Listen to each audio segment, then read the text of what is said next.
So I've been trying to be a little more selective in terms of what movies I actually end up reviewing and talking about.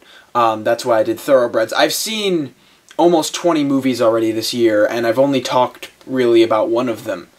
And I wanted to discuss this one in a review format because I think it's been so interesting to see how polarized the reactions have been from this movie.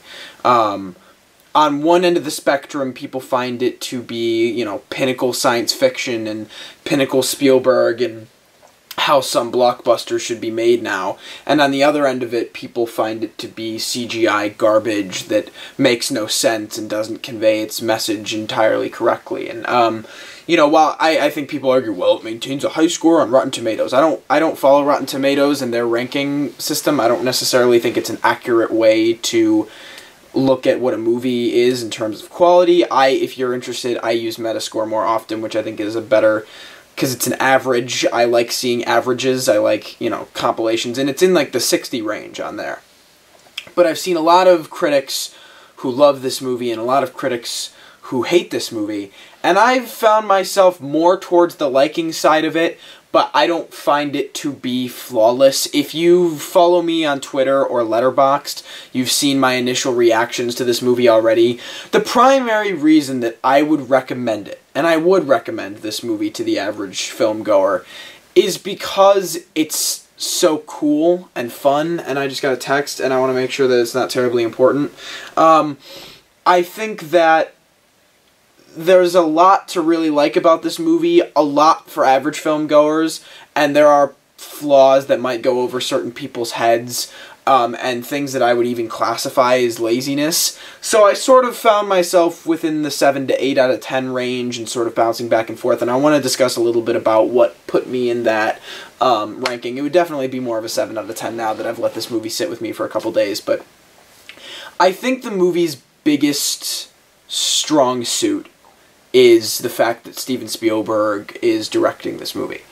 I think they absolutely made the right call with that, and I do kind of agree with people in saying this is sort of what Spielberg should be doing. I think something he's always been so good at is this idea of world building, or setting up unnatural or otherworldly type things. Like, you look at Jurassic Park, and it's so well fleshed out and set up, and I think that's part of what makes that movie so magical to watch, and when it came out in 1993, why it was so, you know, mind-boggling. And sure, you know, Spielberg does other things really well, but I think this is one that he really does thrive with. And I think part of the reason I found myself liking this movie is I did find the world to be well built. I know a lot of people didn't, and a lot of people found it to be flat and didn't make sense, but I just thought there was time in this movie taken to build it and to set it up and to show us all of its corners, all of its elements.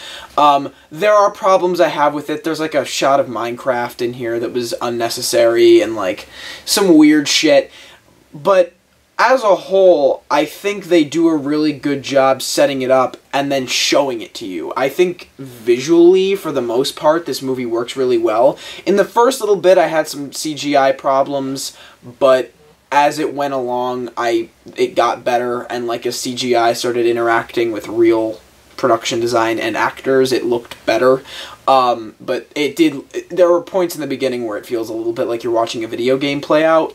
But I think that's definitely the movie's strongest suit, and you can almost feel Spielberg's vision being lifted out of his mind. Like, I can see him reading this book going, this is exactly how I want to do this. Now, I haven't read the book, but it certainly seems like Spielberg really, really knew what he wanted to do with the source material in terms of translating it to film. And I do feel like we're just watching Spielberg's mind fill the screen, and I don't necessarily think that's ever a bad thing. I mean, I guess it has been a bad thing before, but you know, the majority of the time when you see a Spielberg movie, you're given his mind on screen, and it's always awesome to watch. And this is one that I think, like I said, he really strives with this kind of movie, and it was nice to see that happen. Most of the characters are pretty good. I liked Artemis, her character, and I think what helped with that was her performance was really strong. I thought most of the performances were solid. I thought Ben Mendelsohn was pretty good. He just kind of embodied his character well. He's supposed to be the villain, and he's, you know, the big leader of this company, but he can't really get his hands dirty. He's not good at that. He's a very, at the end of the day, he's kind of a cowardly individual, and he can't really do much unless he's in this game, and I thought he portrayed that well. For the most part, I think the performances and the characters are solid, and mainly what led me to like this movie was it felt like an homage to filmmaking in general, not just science fiction movies or books or video games, but like an homage to film. And there's some really unique and fresh stuff in here. There are sequences that I absolutely loved. One in particular that I don't want to spoil if you don't know anything about this movie, but it involves a certain previous film that's been released in decades before. I found some of those scenes to be so fresh and new and like things I hadn't seen before, and I was really a fan of how well those came across and got me into the movie and left my jaw on the floor. That's what really made me like this movie, is how awesome it is. I know that's an annoying word, but I just walked out of this movie with kind of a giddy feeling. Alright, now let's talk about my nitpicks, and one that's not really a nitpick at all. One I actually have a major problem with this movie, but I'll get there in a minute. There are some sound design moments in this movie, specifically in fight scenes in the real world, that are just fucking terrible. The punch sound effects are as though a 7-year-old went into a sound booth and got up really close to a mic and went, and it's so like, what the fuck is going on? And that's mainly towards the end, and I have a problem kind of as a whole with the ending of this movie. I think it's very corny and very cheesy, and I think the people who are such big fans of this book and aren't really going to admit that there are any flaws with this movie are going to go, well, that's how it's supposed to be. It's supposed to feel like that, because it's supposed to be like strong 80s. Wow, I'm still getting these texts. And I was like, no. It just feels jarring, and it's like, I was left going, okay, I guess. I don't know. I think if you're going to adapt from source material, you really have to find a creative way to end your film and not have it feel forced. If there's a word I would use for the ending of this, it's forced. And it's kind of abrupt, too, which is surprising for a 2.5-hour long movie. But, I don't know. Some people don't feel that way. I felt that way. I thought it was just a very corny ending, and I think the big people who are going to defend the ending of this movie are people who have read the book. I haven't read the book because I don't read. That's not something I do. I watch movies, you know, so do with that as you will, I guess, you know. But, I don't know. I found the ending to be a little jarring, and part of that was there's like this fight scene at the end, and there are all these fucking sound effects that are like, what the hell? I could go to soundbible.com like I used to do when I made short films when I was 8 years old and download the same effects, and they'd probably have the same translation onto the screen. There are some cinematography and just direction moments in general that are kind of rough. I think there were times where Spielberg started jerking himself off a little bit with this world he created, and he was like, oh man, I want to do some of these like sweet camera swoops and movements and all around like this, and they get a little nauseating. You're doing a lot of this, trying to make out what's going on. The one biggest scene where that's a problem is the car race scene, the crazy shit that goes on, which is a really cool scene on paper, and there are certain shots and elements of it where you're like, oh, that's really neat. But for a lot of it, I had no idea what the hell was going on. Part of it is because there is so much happening on screen, but there is a way to edit and shoot that sequence so that it's coherent and looks good. And I could still take away what happened, but I wish that it was shot at least maybe a little steadier, or without so many of like these and then ins and outs and like all this crazy shit going on. I was like, okay, you know, I understand, I get it, fine, you know, let's go. But my biggest problem with this movie, far and away, and something that never resolved, is the main character of Wade Watts.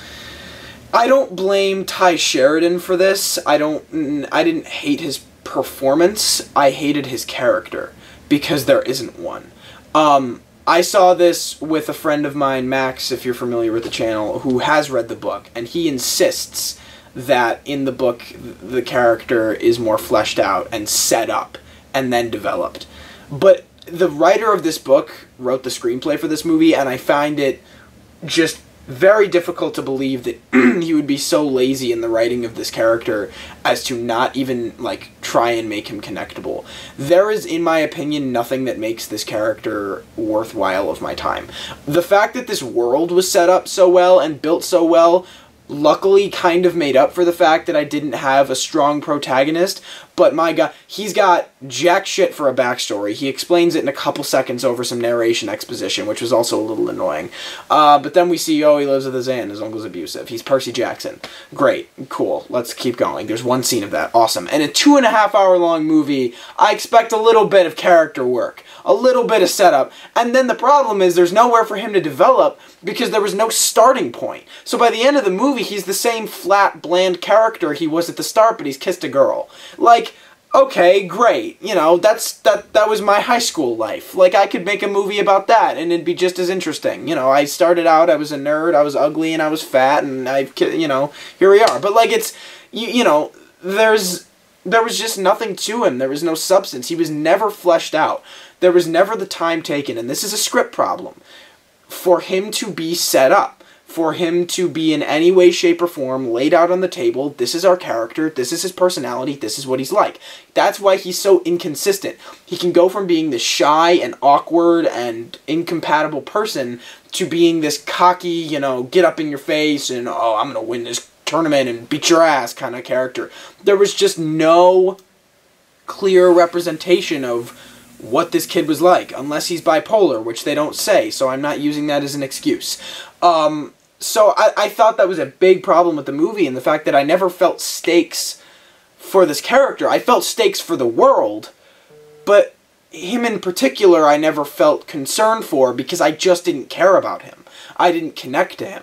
I never felt this, you know, bond between audience member and character. Wow, the more I talk about this movie, the less my liking of it is, you know, there, if you know what I mean. Have you ever done that? You start analyzing a movie more and you're like, man, maybe I didn't like this as much as I thought I did.